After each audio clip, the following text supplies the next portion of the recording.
Senhor esteja convosco. Ele está no meio de nós. Proclamação do Evangelho de nosso Senhor Jesus Cristo, segundo São Mateus. Glória a vós, Senhor. Naquele tempo, Jesus passou no meio de uma plantação no dia de sábado. Seus discípulos tinham fome e começaram a apanhar espigas para comer. Vendo isso, os fariseus disseram-lhe: Olha, os teus discípulos estão fazendo o que não é permitido fazer em dia de sábado. Jesus respondeu-lhes: Nunca lestes o que fez Davi quando ele e seus companheiros sentiram fome? Como entrou na casa de Deus e todos comeram os pães da oferenda, que nem a ele nem aos seus companheiros era permitido comer, mas unicamente aos sacerdotes? Ou nunca lestes na lei que em dia de sábado no templo os sacerdotes violam o sábado sem contrair culpa alguma? Ora, eu vos digo, aqui está quem é maior do que o templo. Se tivesseis compreendido o que significa quero a misericórdia e não o sacrifício, não teríeis condenado os inocentes. De fato, o Filho do Homem é Senhor do sábado. Palavra da salvação. Glória a vós, Senhor.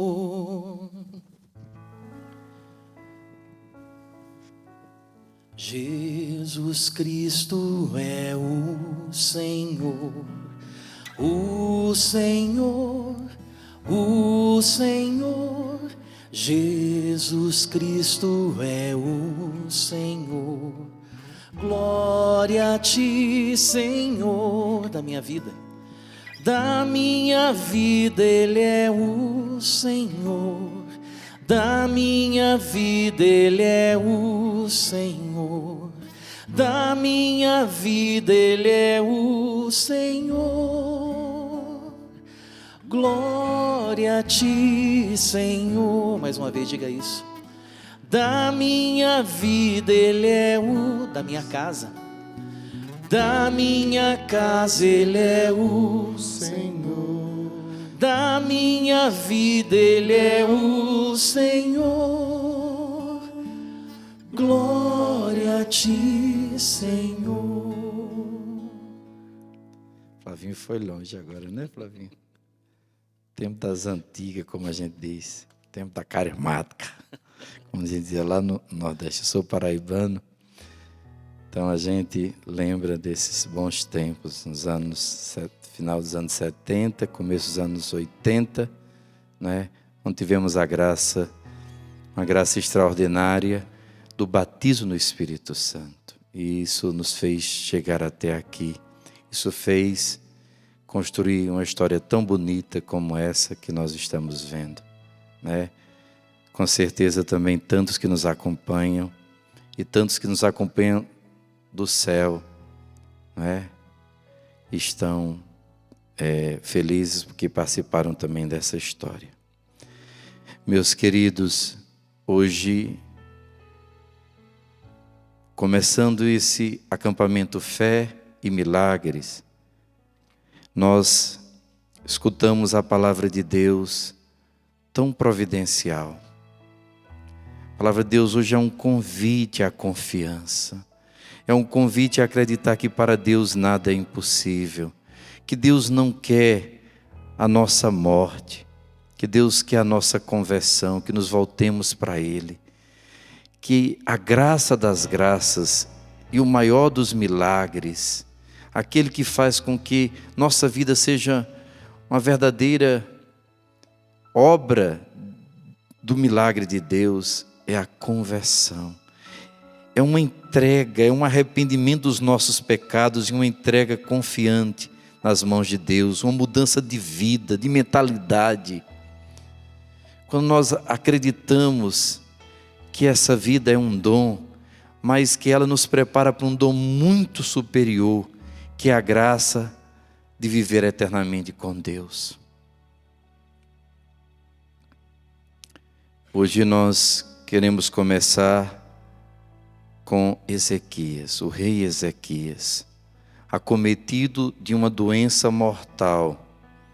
Eu acredito que era um câncer, talvez, uma ferida mortal, um câncer, um tumor maligno, como tantos irmãos e irmãs, desde as crianças até os anciãos, nós temos presenciado que estão passando por esse mesmo calvário.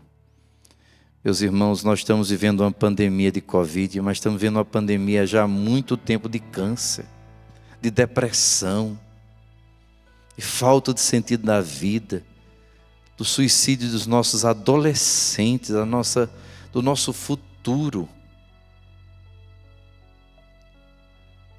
Estamos doentes, não só do corpo, mas da nossa alma, porque infelizmente fomos nos afastando de Deus, fomos afastando da graça de Deus, dos seus sacramentos, e ninguém consegue viver vazio. Ou a gente está cheio de Deus, da sua graça, da sua misericórdia, ou a gente fica cheio de pecado,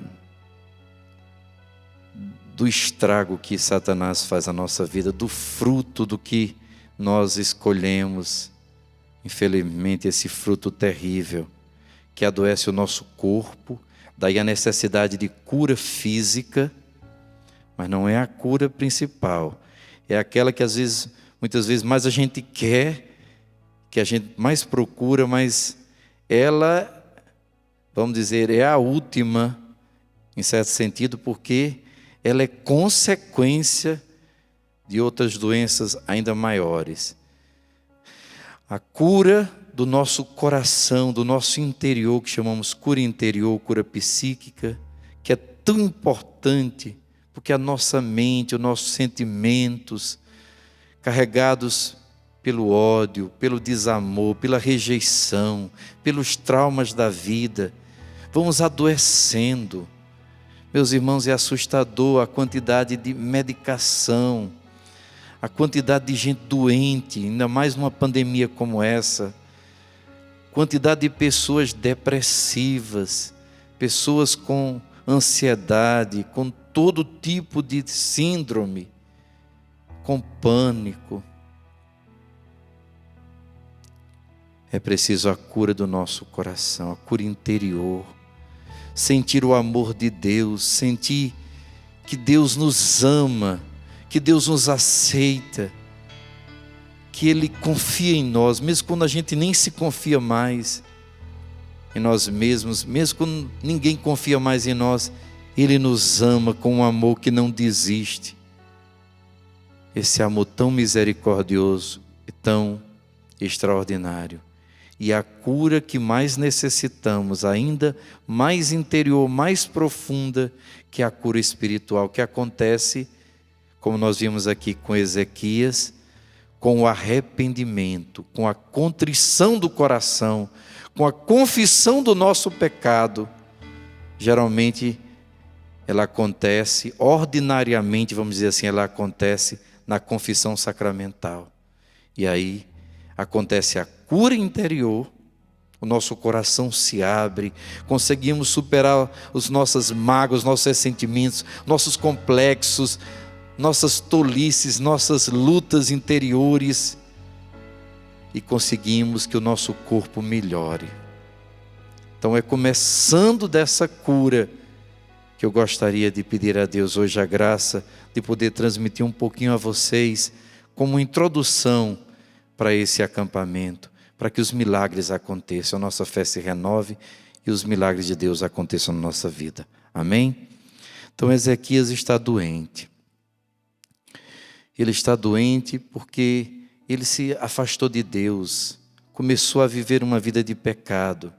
E Deus está dando uma última chance a Ezequias.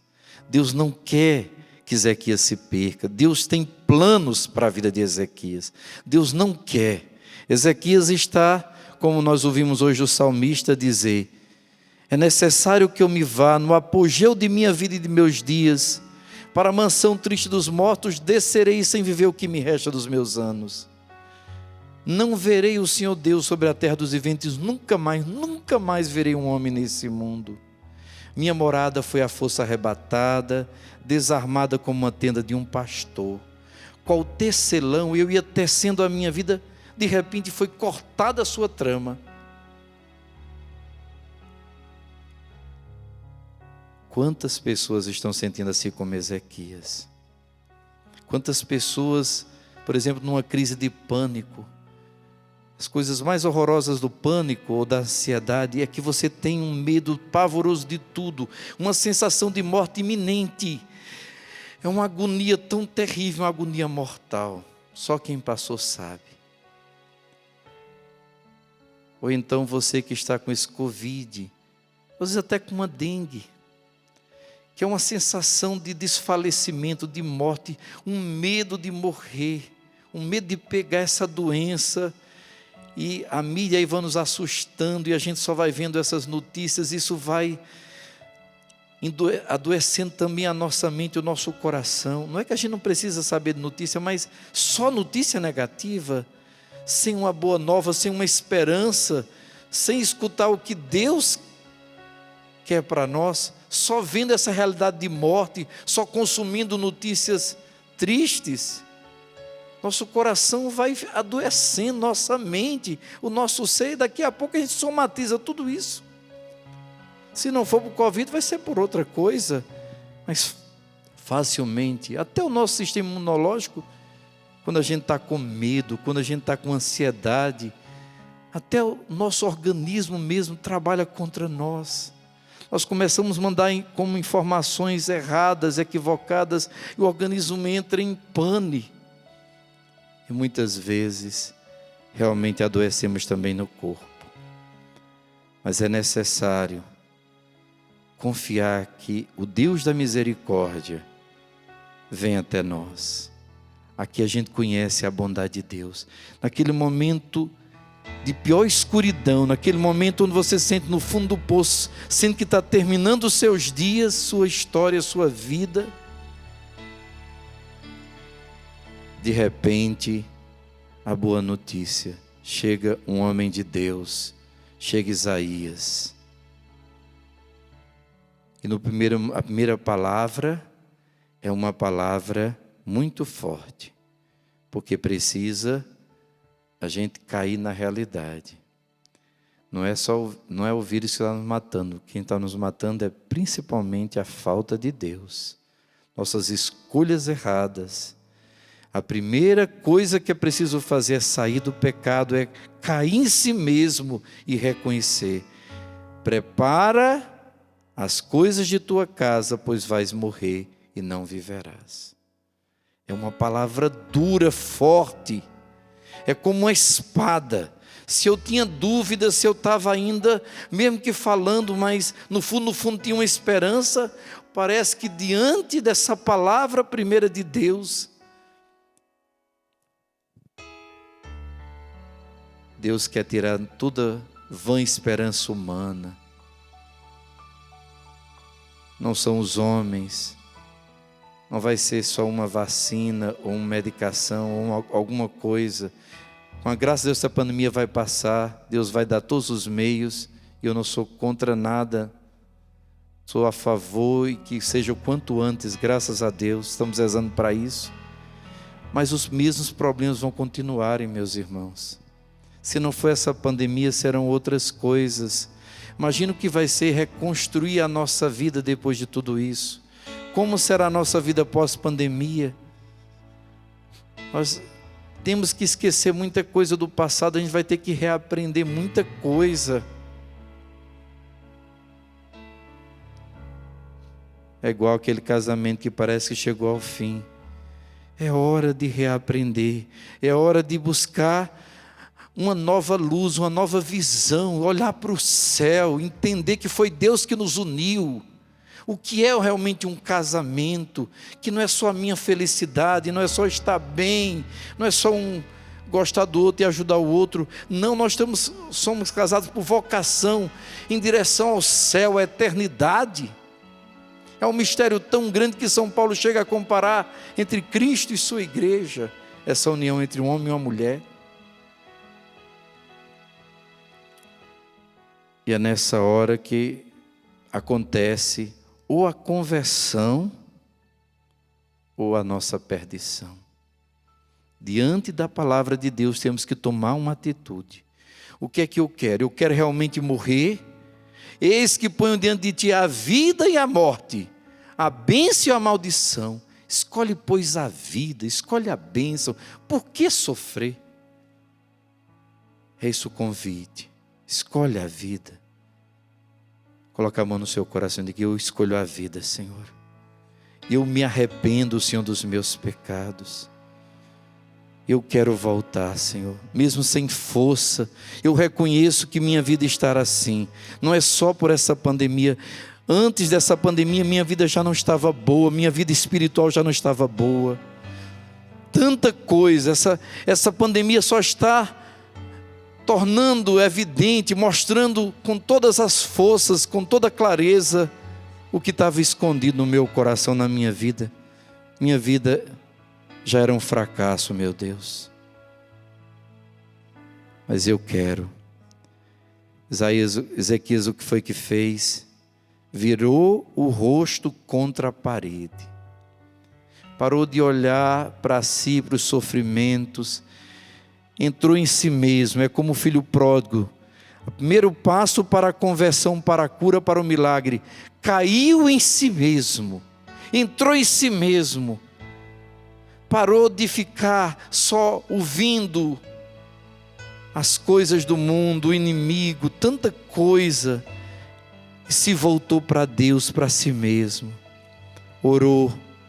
Peço-te, Senhor, te lembres de que tenho caminhado em tua presença com fidelidade e probidade de coração, e tenho praticado bem aos teus olhos. Ezequias prorrompeu num grande choro. Meus irmãos, quando há essa contrição, quando há esse arrependimento, essa conversão do coração, é uma graça muito grande. Peça hoje a Deus, nessa sexta-feira, pelo preciosíssimo sangue de Jesus que celebramos nesse mês de julho. Essa sexta-feira que lembramos o grande sacrifício de Jesus no altar da cruz e que o renovamos no altar da Santa Missa.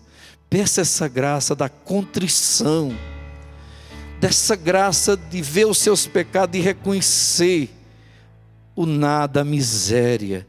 Lembra-te, Senhor, lembra tanto tempo que eu caminhei. Eu fico pensando, tantas pessoas, sabe, Márcio, irmãos e irmãs, que caminharam conosco, caminharam na renovação, ou em outra espiritualidade na igreja, com tanto tempo, que serviram a Deus, foram ministros da Santa Comunhão Eucarística, extraordinária da Santa Comunhão Eucarística, cuidavam da sua comunidade, não é? Era de um grupo de jovens, eram animadores de comunidade, faziam um trabalho tão bonito, e caíram, e se afastaram. Como Ezequias, andaram errantes, esqueceram Deus, foram testemunhas para tanta gente, trouxeram tantas pessoas para a igreja, e eles mesmos, às vezes por uma fraqueza ou outra, pelos revés da vida, se afastaram de Deus. Hoje Jesus está dizendo para você: volta, volta, arrepende-te, lembra de onde caíste, como está lá em Apocalipse, capítulo 2, a mensagem a Éfeso. Lembra-te de onde caíste, arrepende, retorna ao primeiro amor. Volta para Deus de todo o coração. Este é o maior milagre hoje. É esse que Jesus quer. É abrir a porta do coração para Ele. Entra, Senhor. Veja como está a minha vida, como está meu interior. Eu me abro, eu me volto para Ti, Senhor. Eu choro os meus pecados. Eu reconheço que eu mereço, mas tenha misericórdia. Lembra-te de tanta coisa bonita que eu já fiz. Eu fico pensando, vendo os meninos tocarem tão bonito, tantos músicos, né? Tantos irmãos do Ministério de Música, que deixaram muitas vezes à noite, né? Tocaram, começaram a ser de Deus totalmente, e por alguma fraqueza, alguma dificuldade, às vezes até financeira, e vão se afastando de Deus. Daqui a pouco Deus sabe onde estão. Pede hoje a Deus, lembre-te, Senhor, tantos encontros que eu toquei, tantas pessoas que eu fiz chegarem perto do Senhor. Lembra-te de mim. O lindo, sabe, gente, é que Jesus, Ele não esquece um soldado ferido, Ele não esquece um servo, Ele não esquece um copo d'água que você deu. O Senhor se lembra. Você que também deixou tudo, deixou sua família, seus sonhos, consagrou sua vida a Deus. E às vezes se sente hoje tão cansado, tão decepcionado com tudo e com todos. O Senhor não esqueceu de você. O Senhor te ama. Eu sempre gosto de contar uma história. Segundo alguns eu não posso afirmar, mas dizem que foi verdadeira. Na Segunda Guerra Mundial, 2 amigos dos Estados Unidos fizeram um pacto quando foram para a guerra, que eles um ia cuidar do outro, iam rezar um pelo outro, e se o outro tivesse precisando, ia rezar com tanta fé que o outro ia chegar até ele. Então eles foram para o mesmo batalhão, mas naquele dia aquele batalhão foi dividido e foram para frontes diferentes. E um voltou e o outro não. E aquele que voltou pediu licença ao seu capitão, ao seu superior, para ir atrás do seu amigo, que tinha feito um pacto com ele, não ia deixá-lo para trás. E aquele capitão disse: você não vai, você lá até terreno dos inimigos, ele com certeza está morto, ali é trabalho perdido, você vai só arriscar a sua vida. Por favor, capitão, deixa eu ir. O capitão disse: você vai, mas você se responsabiliza, não vai valer a pena, você é teimoso. De tanto ele insistir, vá. Então ele foi. Depois de umas 4 horas ele voltou com um amigo morto nas costas. E o capitão disse para ele: eu não lhe disse que você não ia encontrá-lo com vida e arriscou sua vida por nada? Não, capitão, aí que o senhor se engana. Quando eu cheguei lá, procurei muito e o encontrei, ele estava com vida. E a única coisa que ele me disse, pegando na minha mão, foi: eu sabia que você viria. Eu esperei você chegar. Que bom que você veio. E ele morreu ali na minha frente, pude orar por ele. Jesus nunca falta. Todos podem te abandonar. Isso não é palavra bonita, emocionante para você chorar. É a mais pura e mais cristalina verdade. Jesus não te abandona. Ele que foi até a cruz, Ele que desceu até a mansão dos mortos, Ele não lhe abandona. Ele não esquece quem você é, mesmo que alguma vez você esqueceu quem Ele era. Ele te ama. Ele só quer ouvir esse arrependimento. Volta, volta, filho. Volta para Deus. Volta para a misericórdia. Volta para o seu lar. Volta para a sua casa. Volta àquele que te ama. Então, o mesmo profeta Isaías que foi avisar Ezequias que ele morreria, Deus o manda. É tão bonito isso. Aquele que anunciou o castigo também anuncia a misericórdia. Vai com maior alegria e diz. É o Senhor mesmo que diz: vai dizer a Ezequias: isto diz o Senhor, Deus de Davi teu pai, ouvi tua oração. Oh, amém. Ouvi a tua oração, vi as tuas lágrimas, eis que vou acrescentar à tua vida mais 15 anos. Vou libertar-te das mãos do rei da Síria, junto com esta cidade que ponho sob a minha proteção. O mais bonito, gente, é que quando a gente volta para Deus, não somos só nós que recebemos a graça da cura, da libertação, da cura espiritual, ou seja, do perdão dos nossos pecados, a cura interior de todos os nossos traumas, da cura física, como vamos ver aqui, mas também nossa família. Pelo nosso sim a Deus, pelo nosso sacrifício da nossa vida, somos o cordeiro na nossa casa, e Deus nos escolheu para sermos porta de salvação e de bênção. Do nosso sim a Deus depende a salvação da nossa casa. Crê no Senhor Jesus, será salvo tu e tua família. É lindo isso.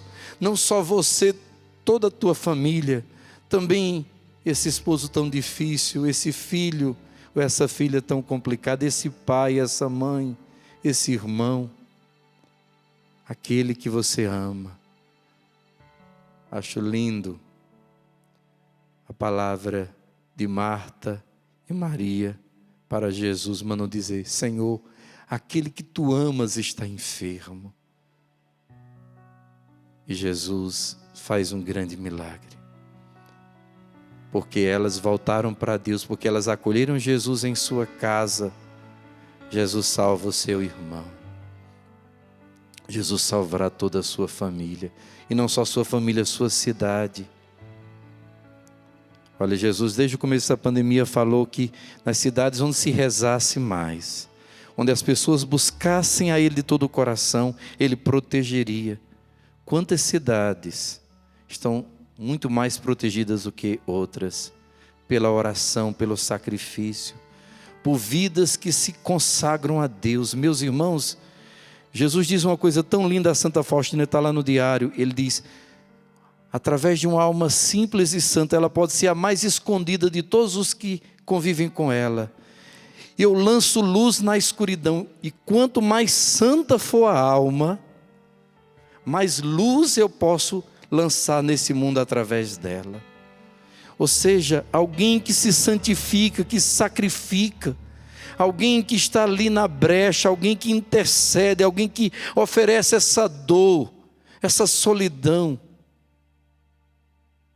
Quantas santas de Deus e santos de Deus, principalmente pessoas da terceira idade, que são a maioria na igreja, que são a força de santidade da igreja, estão em casas, não podem nem participar de uma missa presencial, nem no domingo. Em alguns lugares é permitido, como na nossa diocese, na quarta e no domingo, pelos decretos das autoridades sanitárias.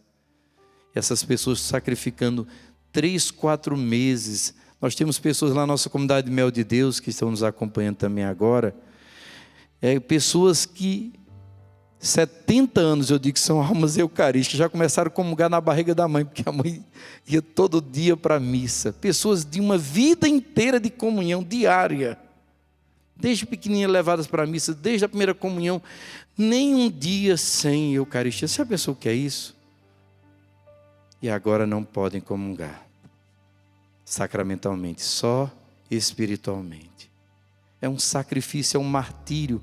São os verdadeiros mártires e estão oferecendo esse sacrifício por todos nós. Por isso que Deus tem ainda misericórdia e terá misericórdia desse mundo. Queria ser uma alma dessa. Mas se ainda não podes, ainda não és uma alma dessa, seja pelo menos como Ezequias. Clame a Deus, pede perdão e o Senhor dará uma sobrevida, dará uma esperança, uma cura.